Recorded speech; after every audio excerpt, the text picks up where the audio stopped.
Shalom saudara yang terkasih di dalam Tuhan Yesus Kristus. Kembali lagi bersama saya di kanal YouTube Raja Wali Kasih. Bersama-sama kita akan merenungkan kebenaran firman Tuhan dengan tema mengasihi walau dibenci. Sebelumnya kita akan berdoa terlebih dahulu. Bapa di surga, terima kasih buat anugerah kasih-Mu yang berlimpah atas kami. Kami ada sebagaimana ada saat ini semua karena berkat kemurahan-Mu atas kami.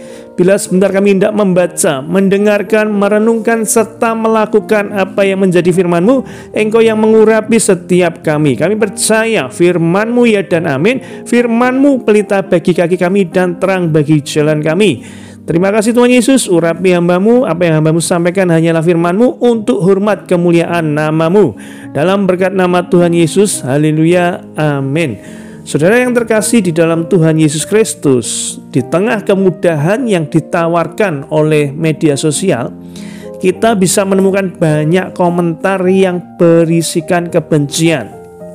Berapa dari kita yang sering membaca komentar tersebut? Mungkin ketika menemukan komentar kebencian di akun orang lain, kita akan merasakan biasa saja. Namun, bagaimana kalau ternyata komentar tersebut untuk kita? Apa yang harus kita lakukan? Faktanya memang kita nggak bisa membuat semua orang selalu menyukai kita. Ujaran kebencian yang kita dapatkan dari komentar teman bisa membuat hati kita panas.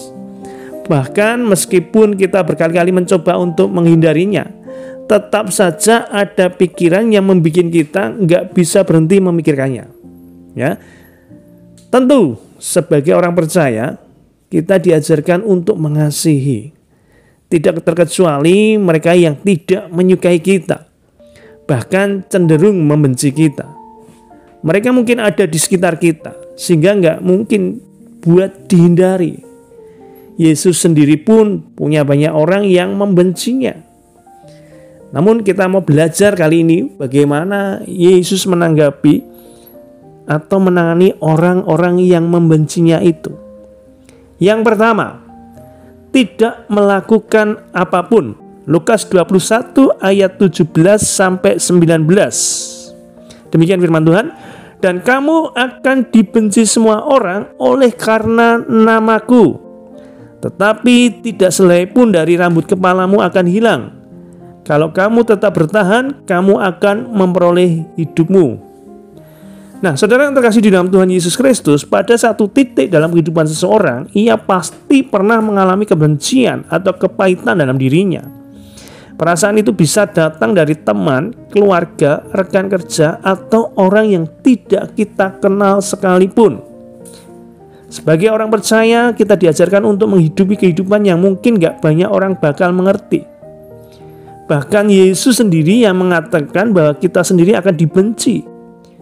Namun dia mengingatkan kita untuk bertahan dan tidak melakukan apapun.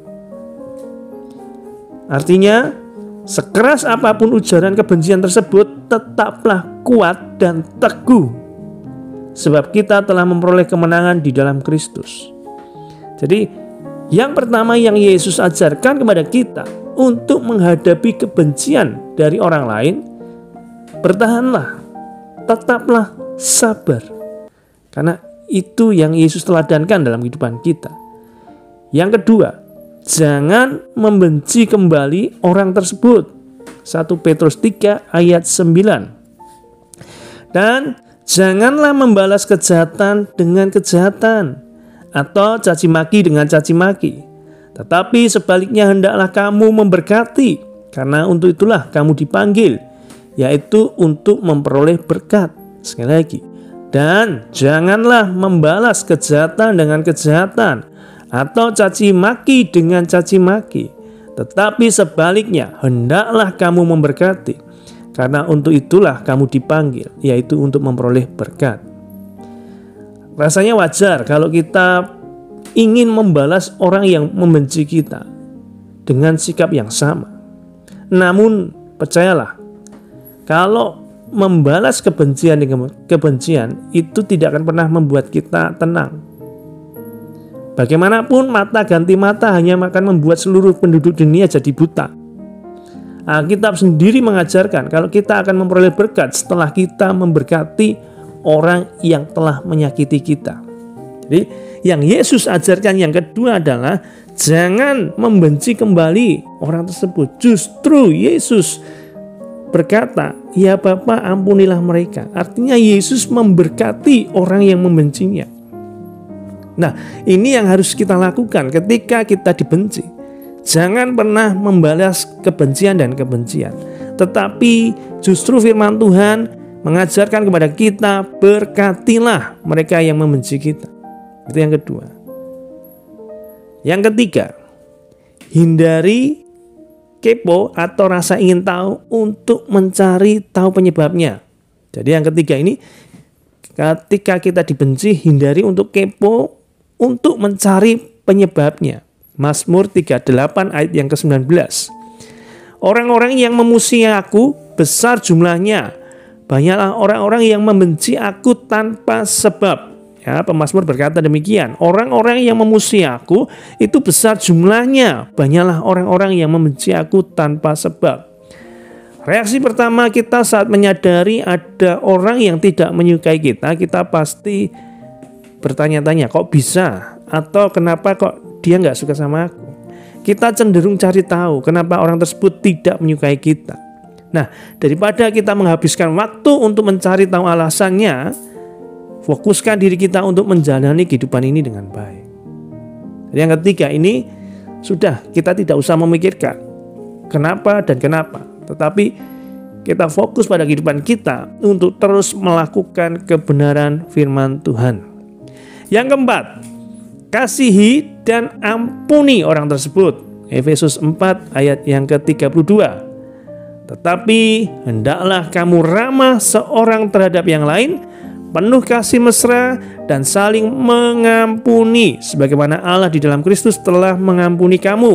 Ya, sekali lagi, tetapi hendaklah kamu ramah seorang terhadap yang lain, penuh kasih mesra dan saling mengampuni, sebagaimana Allah di dalam Kristus telah mengampuni kamu. Saudara, tidak ada manusia yang kebal apalagi dari dosa. Setiap harinya ada saja dosa yang mendekati kita. Namun karena Tuhan sangat mengasihi kita, Tuhan Maha Pengampun. Tuhan mengampuni setiap pelanggaran kita. Setiap orang di mata Tuhan adalah sama. Dan dari ayat tersebut kita sudah tahu dengan jelas kalau Tuhan mau kita mengasihi satu dengan yang lain. Seperti Tuhan yang adalah pemaaf, kita juga bersikap demikian. Mengampuni bukanlah tindakan dan keputusan yang mudah, tetapi firman Tuhan mengajarkan kepada kita untuk berbuat demikian. Untuk itu kita harus meminta pertolongan Roh Kudus, pimpinan Roh Kudus. Secara daging mungkin sulit, tetapi percayalah, ketika kita minta pimpinan Roh Kudus, kita bisa mengampuni orang yang bersalah atau membenci kita. Kemudian yang 5, yaitu berkati mereka yang membenci kita. Roma 12 ayat ke-14. Berkatilah siapa yang menganiaya kamu, berkatilah dan jangan mengutuk. Sekali lagi, Roma 12 ayat ke-14. Berkatilah orang yang menganiaya kamu, berkatilah dan jangan mengutuk. Nah, terakhir, kita harus memberkati orang yang membenci kita. Setiap orang yang hadir dalam kehidupan kita bukanlah sebuah kebetulan. Pasti ada alasan di baliknya. Beberapa dari mereka adalah orang-orang yang membenci kita. Ada pula yang memberikan ujian bagi kita. Jadi, ketika kita merasa ada orang yang menguji kita, carilah cara untuk memberkati mereka. Dan sebagai imbalannya, Tuhan sendiri yang akan memberkati kita. Jadi teladan Tuhan Yesus ini bukan sekedar tulisan, tetapi yang sudah benar-benar diteladankan Tuhan Yesus ketika ada di dunia ini. Bagaimana sampai di kayu salib Tuhan Yesus masih bisa memberkati orang yang membencinya. Dan dia berkata, ampuni mereka Bapa, mereka tidak tahu apa yang mereka perbuat. Kasihilah sesamamu manusia, berkatilah mereka yang menganiaya. Tuhan Yesus memberkati. Mari sama-sama kita berdoa. Bapa, terima kasih buat anugerah kasih-Mu. Engkau mengajarkan kepada kami untuk senantiasa mengasihi, bukan sekedar kepada sesama kami yang baik kepada kami, bahkan kepada orang yang membenci kami. Engkau mengajarkan berkati Tuhan. Untuk itu Tuhan, kami berdoa buat kami semuanya, saudara-saudara kami yang saat ini tengah dalam pergumulan juga, mereka yang juga ada yang sedang dibenci, mungkin mereka tidak tahu penyebabnya, tetapi firman-Mu mengajarkan kepada kami untuk tetap memberkati, tetap mengasihi. Karena kami yakin ketika kami memberkati bahkan orang yang membenci kami, maka kami pun akan diberkati. Terima kasih Tuhan Yesus, terpujilah nama-Mu, haleluya, amin.